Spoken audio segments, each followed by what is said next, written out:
One day, George the steamroller was waiting for Percy to take him to a new workplace. George was being rude to Rheneas and Skarloey.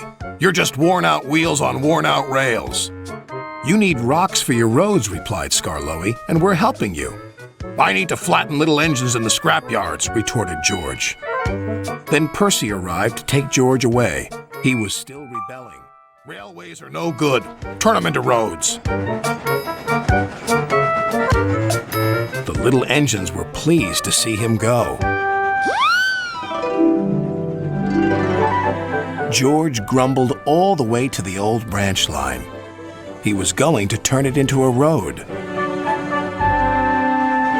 When they arrived, George was rude again. "Bumpy ride on rotten rails. I'm glad it's over." "So am I," said Percy. "Ha!" huffed George. Percy was still fuming when he met Thomas. "What's up, Percy?" "It's George. He makes me feel down." "Just ignore him," puffed Thomas. George was now enjoying himself.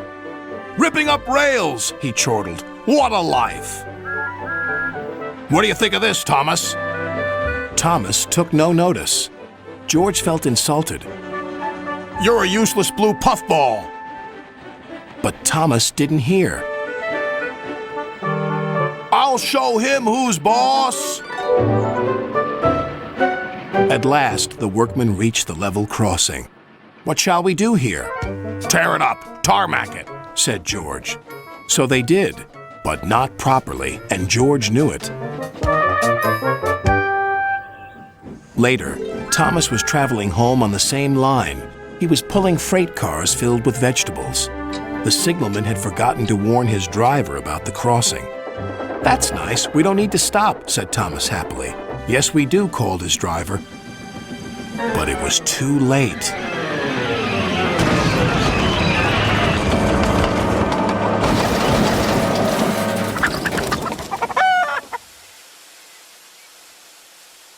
Next day, Percy told Gordon all about George. "Ha!" snorted Gordon. "You're just a small engine. That's why he's rude to you. He wouldn't dare cause me any trouble."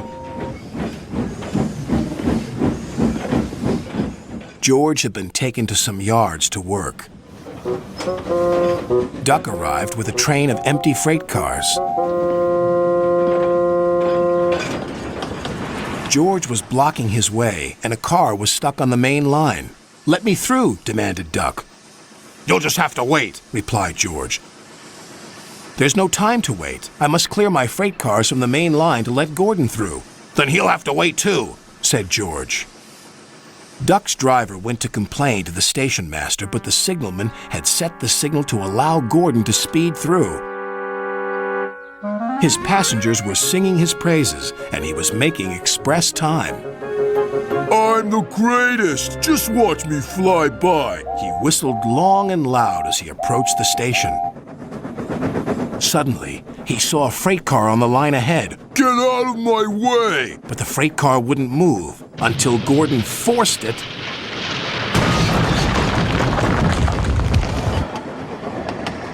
By accident.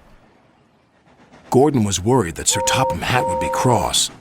He was, but not with Gordon. "Whoever caused this disturbance will have me to answer to." And he did, a few days later.